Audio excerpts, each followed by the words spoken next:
मित्र मंडली जो है त्रिवेणी के संगम स्थल पर पहुंच चुकी है। और मैं बताना चाहूँगा अपने साथी रमेश जी मेहर जो मेरा वीडियो शूट कर रहे हैं उनसे कि सर यहाँ के जो नज़ारे हैं वो आप दिखाइएगा अपने दोस्तों को। ये नज़ारे देखने का हमें बार बार मौका नहीं मिलेगा, तो आप थोड़ा सा और पास आकर मैं आपसे निवेदन करूँगा कि जो त्रिवेणी का संगम स्थल है, जो मनोरम दृश्य है, वो हमारे सभी व्यूअर्स को दिखाने का कष्ट कीजिएगा और सभी व्यूअर्स इन दृश्यों का आनंद लीजिएगा। और वीडियो में मैं आपको जो हमारे सुजान सिंह जी सर हमारे साथ है, बिल्कुल हमें एंजॉयफुल रख रहे हैं पूरी पार्टी को और ऊर्जा प्रदान कर रहे हैं। हम अपनी मिमिक्रिंग के माध्यम से हमें ऊर्जा लगातार दे रहे हैं, तो उनकी मिमिक्रिंग भी अभी आपको सुनाने वाला हूं। सबसे पहले हम यहाँ के जो नज़ारे हैं त्रिवेणी संगम स्थल के वो देख लेते हैं। समुद्र हिलोरे ले रहा है और बहुत ही मनोरम दृश्य यहाँ से हमें मिल रहा है। मतलब एक तरह से हम कह सकते हैं तो यहाँ से जाने का मन ही हमारा नहीं कर रहा है। चंद कदमों पर हमसे दूर यहाँ श्रीलंका है। अब अगर यदि हमें मौका मिलेगा तो हम बिल्कुल श्रीलंका से भी इसी तरह के नज़ारे आपके लिए लेकर आएंगे। तो ये मनोरम दृश्य आप देख पा रहे होंगे, ये संत कवि तिरुवल्लुवर की मूर्ति आपको सामने दिखाई दे रही है। उसी के विवेकानंद स्थल आपको जो है यहाँ पर पास में ही दिखाई दे रहा होगा।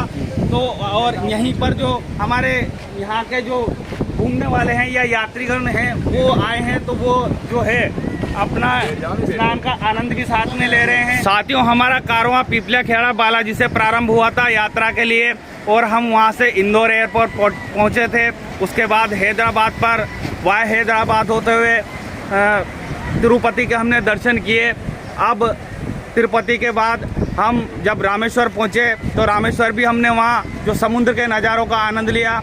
अब हम हिंदुस्तान का बिल्कुल अंतिम बिंदु जो है जहां से लैंड एक तरह से हम कह सकते हैं समाप्त होने ही वाली है, वहां पर आ चुके हैं। और कन्याकुमारी से हमारे जो मित्र श्री सुजान सिंह जी आपको कुछ अच्छा बताने वाले हैं।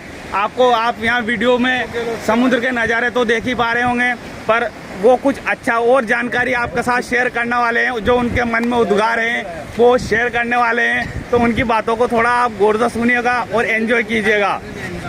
तो सुजान सिंह जी सर, तिरुपति में और यहाँ पर आपको कैसा अनुभव हुआ? क्या मतलब क्या अंतर लगा आपको वहाँ पे?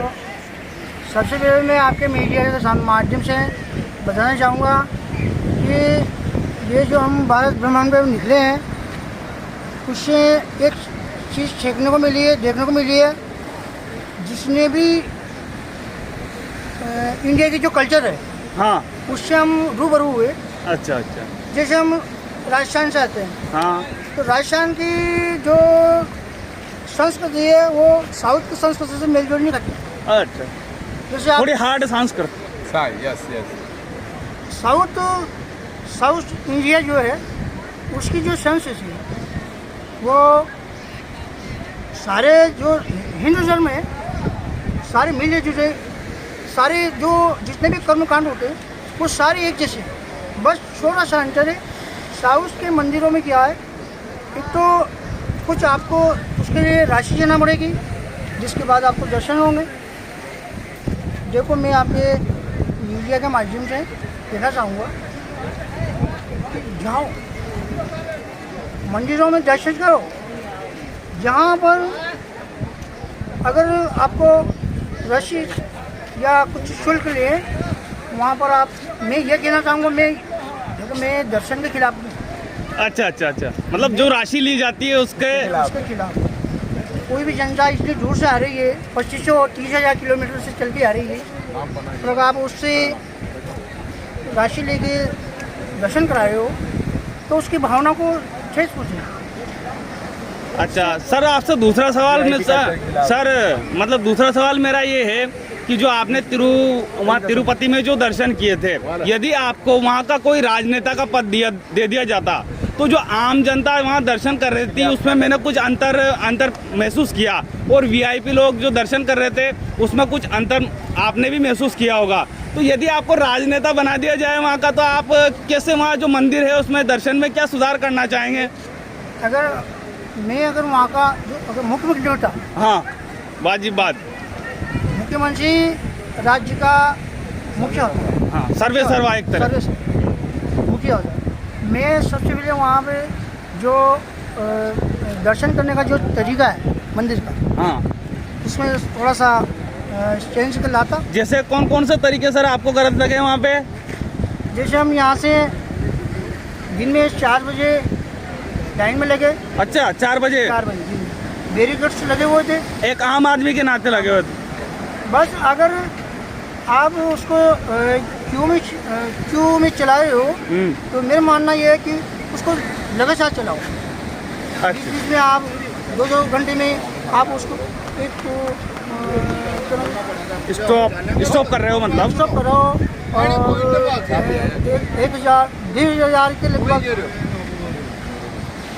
1,500 के लगभग आप उसमें हॉल में वेटिंग करवा रहे हो। ये मैं मानता हूँ, आपके मीडिया के माध्यम से बताना चाहूँगा कि ये बहुत ही गलत है। मैं ऐसे नहीं करता। तो आपको लगता है सर कभी आप मुख्यमंत्री बन पाएंगे? अगर ईश्वर ने मुझे मौका दिया, ईश्वर ने मुझे मौका दिया तो करोगे सर जनता के लिए? सीएम बना, हाँ, और सीएम क्या, जनता चाहेगी तो मैं बन जाऊँ। अच्छा, जनता चाहेगी तो? देखो जनता, सीएम कोई एक जात से नहीं बनता, मुख्यमंत्री कोई एक जात से हाँ, नहीं बनता। वाजिब बात है, वो तो पूरे सभी से। जनता के जिलों में राज करना पड़ता है, जनता के जिलों में जगह बनानी पड़ती है, उनकी भावना को समझना पड़ता है।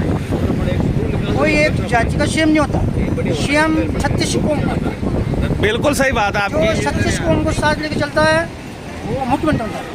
अच्छा, बहुत बहुत धन्यवाद सर, आपने जो आपके विचार है, वास्तव में आपके विचार जो है मानने लायक है। आपने आपका सुझाव दिए त्रिवेणी के संगम स्थल पर, बहुत आपका आभारी हूँ मैं कि मेरे को आपसे बातचीत करने का मौका मिला। धन्यवाद सर। तो उम्मीद करता हूँ साथियों, जो वीडियो है आपको बहुत ही शानदार लगी होगी।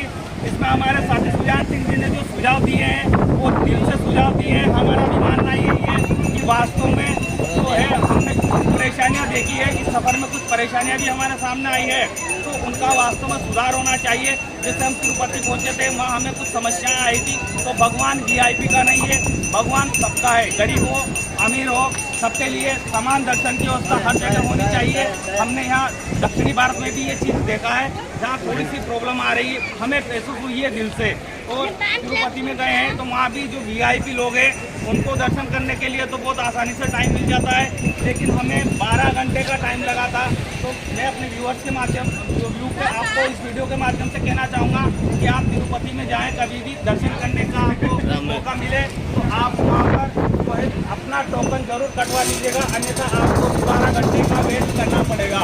तो उम्मीद करते हैं साथियों वीडियो आपको पसंद आएगी, और वीडियो आपको पसंद आए तो हमारे सुजान सिंह सर के लिए एक प्यारा सा कमेंट अवश्य कीजिएगा। और मिलते हैं हम इसी तरह के नवीन और अहम अपडेट के साथ, तब तक के लिए जय हिंद, जय भारत।